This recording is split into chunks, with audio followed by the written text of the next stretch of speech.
Good morning, everybody. I'm so excited to be back here, and I'm looking forward to when you can be back here with us. Let us pray. Oops, what did I just say? Those three little words strike people very differently. For many theists, they set the stage for a most sacred moment in their lives. Communication with their form of the divine.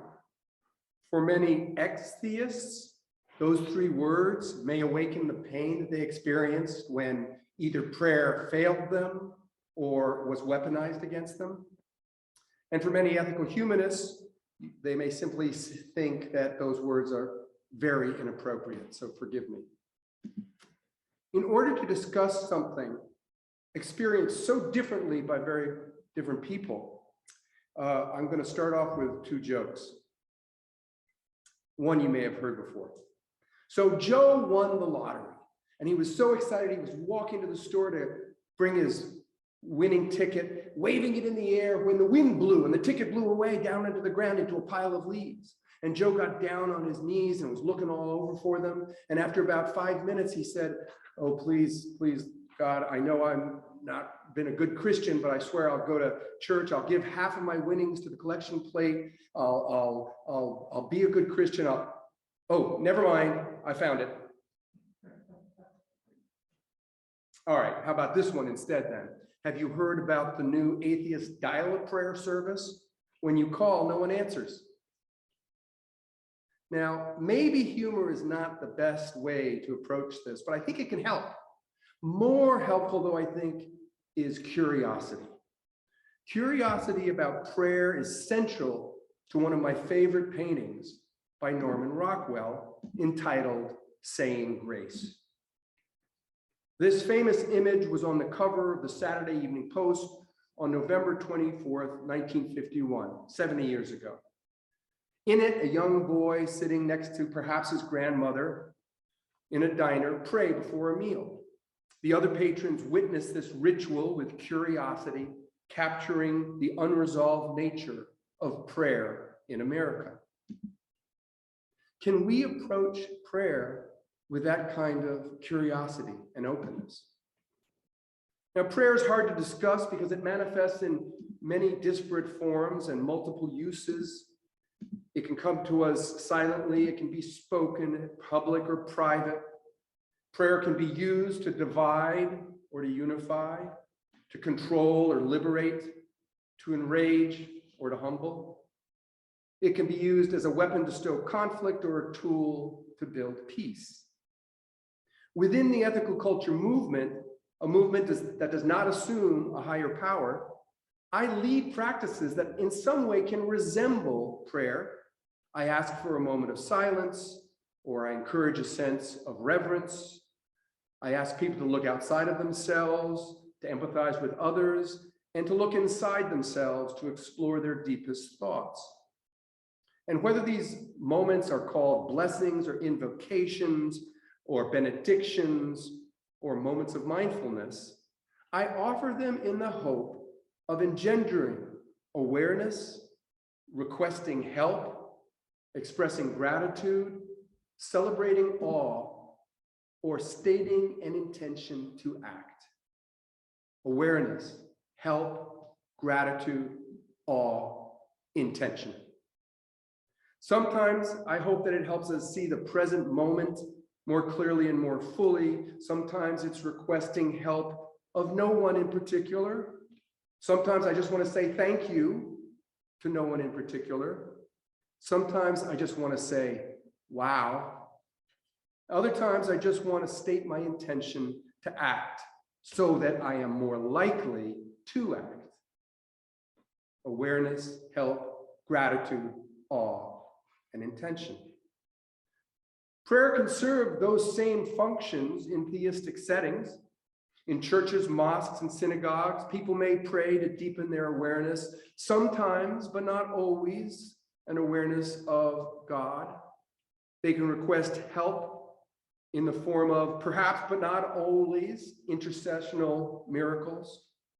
They can express gratitude to forces that shape the universe, which can be, but don't have to be, a personal God. And sometimes they just want to say wow, and other times they want to state an intention to be more faithful.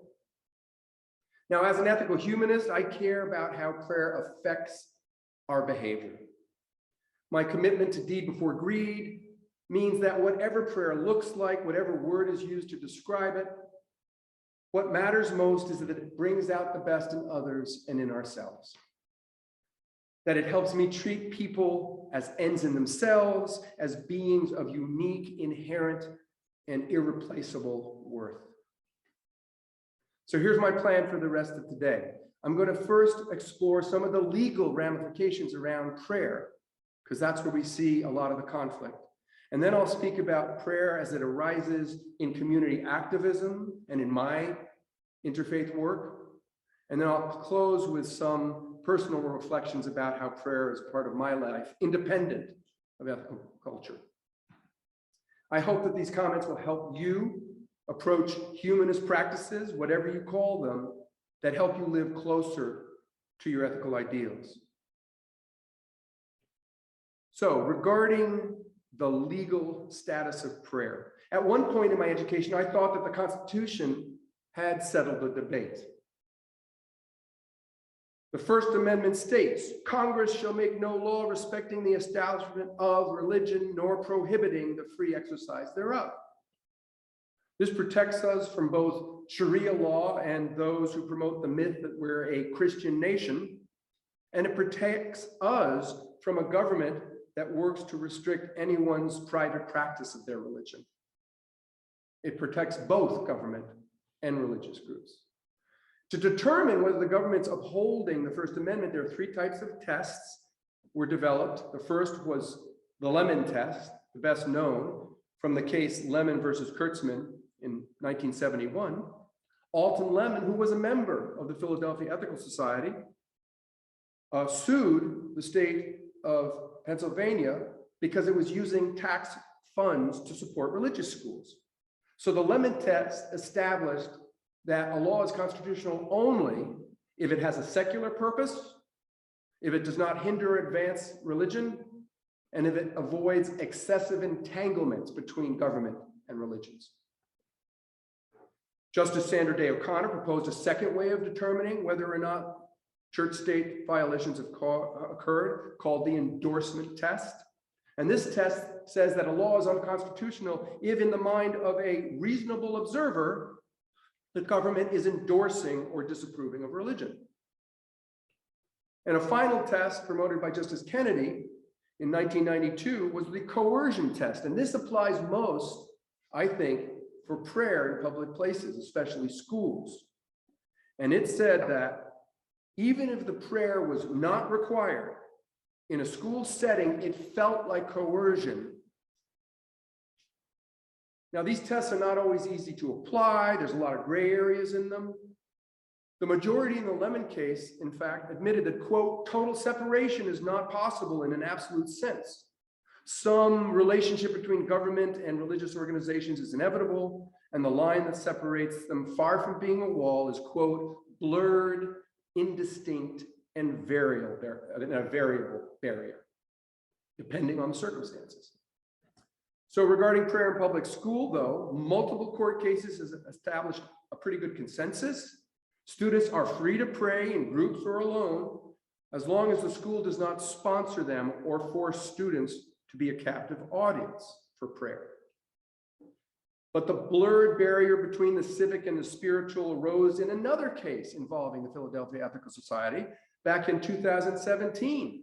The Ethical Society signed on to a legal challenge coordinated by Americans United for Church and State about prayers said at the beginning of the Pennsylvania Assembly sessions.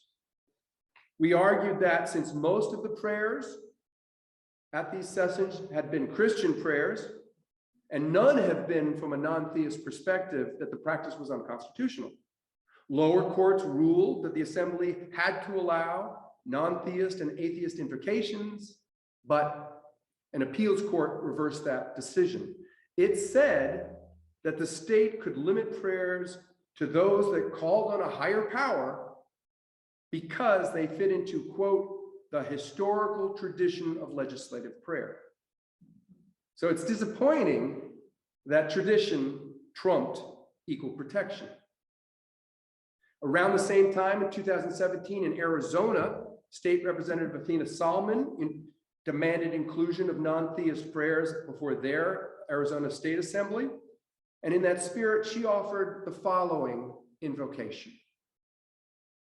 Take a moment to look around you at the people gathered here. We come from a variety of backgrounds and interests, but a passion that ignites us, the fire that burns within us is similar. We all seek to form a more perfect union, creating change from an abiding passion to provide the lives of the humans and protect the lives of people in this city. There is wonder in that. More importantly, though, there is unity. In a nation often eager to be polarized in its views, allow us in this moment to recognize what we have in common, a deep-seated need to help create a more just and positive world. As we speak today, remember that commonality, remember that humanity that resides within each and every person here, and each and every person in the city, and all people in the nation and the world as a whole. In the words of former president of Illinois Wesleyan University, Minor Myers Jr., go forth and do well, but even more, go forth and do good. That could fit in any ethical society. John Nichols, a writer for The Nation, called those words wise and compelling and healing and reconciling. He wrote, quote, respectful of differences, yet hopeful for cooperation, even in these divided days. I agree. The conservatives didn't agree. They blasted Solomon's prayer as divisive and insulting to those of traditional faiths.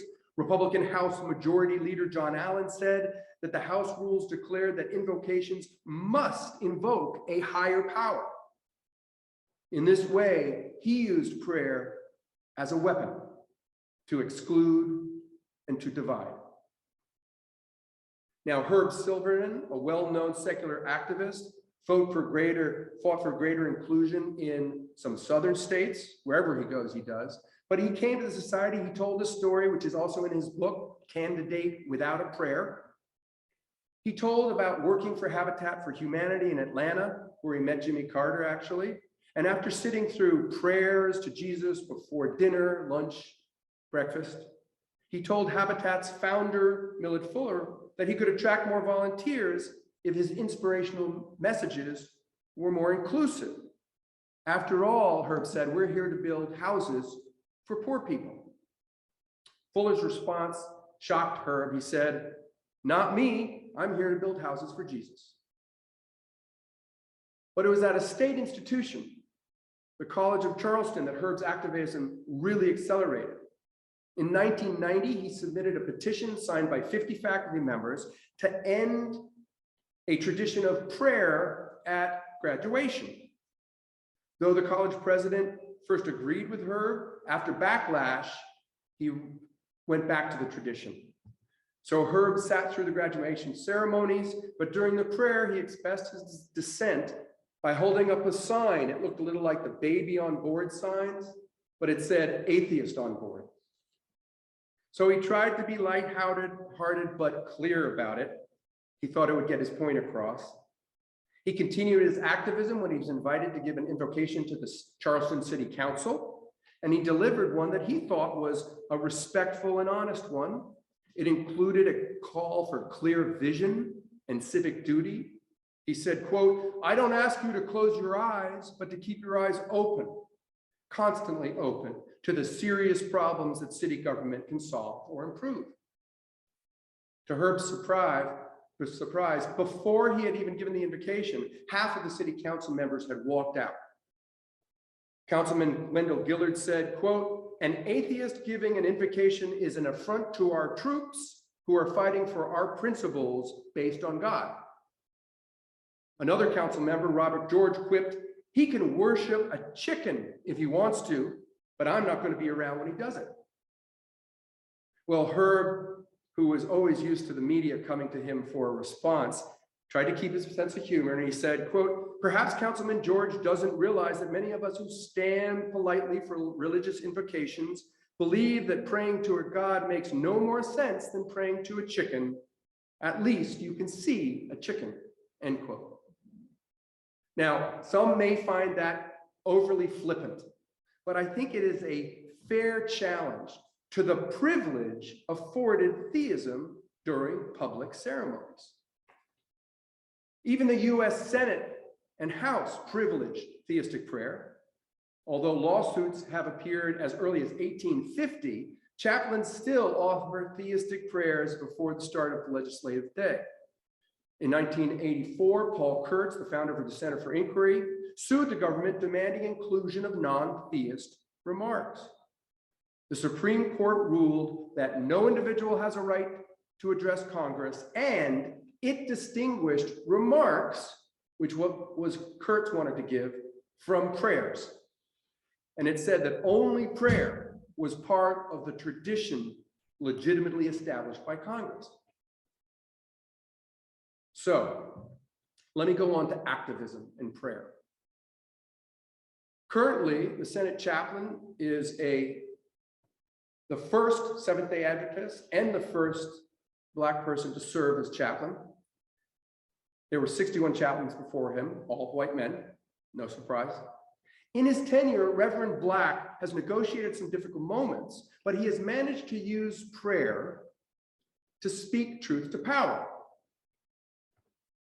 In 2013, when the federal government shut down, Black expressed the frustration of many of the constituents of the United States by calling out for help and asking God for divine guidance to, quote, "strengthen our weakness, replacing cynicism with faith and cowardice with courage." And he went on to call out the weak, cynical, and cowardly actions of Congressfolk. In other words, he was being subversive. Even Saturday Night Live loved his bold words that they did a skit based on him. More people noticed Black in 2000, about 5 years later, during one of the impeachment trials, when he called on people to use sound judgment and proper justice. And he bemoaned the fact that politics was getting in the way of justice. He said that he prayed to God to give senators and representatives, quote, "a civility built upon integrity that brings consistency in their beliefs and actions." Kenya Evelyn, who wrote for The Guardian, said that Reverend Black reflected, quote, "the soul-stirring invocations of morality that she had witnessed in many Black churches." A friend of his, Reverend Mellich Thomas, noted that the Black religious tradition has always been a form of subversion. He said that Admiral Black is asking God to take over Congress instead of the GOP trying to play GOD. So this element of subversion that even gets up to Capitol Hill was a big part of the civil rights movement. People turned to prayer both for personal inspiration and to subvert entrenched power structures. Individually, many activists used prayer to transform their volatile emotions during the movement. Martin Luther King put aside time for meditation and prayer in his busy schedule. Sometimes he called them prayer days, where he would just reflect for spiritual renewal. But as Father Brian Massingale explained, King never advocated pray it away solutions to personal or social problems. King knew that prayer alone was not sufficient for social change. Too often it's used as an excuse to retreat from ethical challenges. King warned the faithful, quote, "never make prayer a substitute for work and intelligence." And I agree. I think prayer is only justified when it leads people to help others in need more effectively. It's about deed, not creed. That was the orientation that I carried into my interfaith work here in Philadelphia. When we're part of Power Interfaith, I was uncertain at first how to act when meetings began with a prayer. My fellow colleagues would hold my hand, bow their head, close their eyes, and say a prayer to God. Now, on the one hand, I'm deeply humbled by many theistic clergy friends of mine who live their faith. They pour their lives into social justice campaigns at the expense of their health, their time, their resources, their energy. And I wanted to honor them and be true to my humanism and not seem intolerant or hostile. So this is what I did in these interfaith meetings that began with a prayer. I didn't lower my head. I felt that it would be disrespectful to my theistic colleagues because I would be participating in one of their most sacred expressions of faith by faking it. What could be less respectful? I want to respect their faith enough to be authentic when invited to participate. I also didn't bow my head because I wanted to be true to ethical culture. I wanted to honor those human beings right in front of me, not pretend I was honoring a God above me. So when others bowed their head, I discreetly looked around at each person and contemplated all that they do to build justice in the world. I thought about what that prayer was doing to help with the sacrifices they made, the nights of planning, the cold night days, marching out in rainy weather to protest injustice. And that helped me nurture an appreciation of how prayer helps them do this shared work. And this has deepened my relationship with them, which is the heart of ethical culture. Now, of course, relationships are a two-way street, so I wanted my clergy colleagues to know me, to understand the sources of my ethical inspiration for activism. So I tried to be respectfully transparent. When they would ask at the end of a meeting, would anyone like to close in prayer? I would offer a humanist invocation of sorts. Here at the Ethical Society, we've been compiling a list of humanist blessings that any ethical humanist could use in interfaith settings.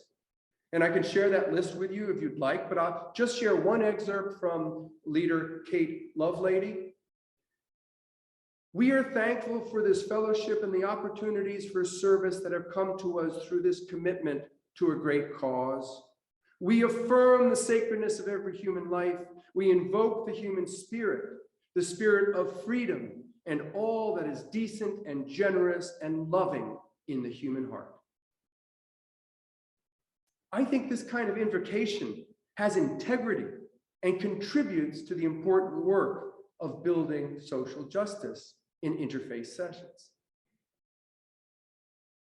I want to conclude with some thoughts about my personal relationship, about prayer, independent of my role in ethical culture.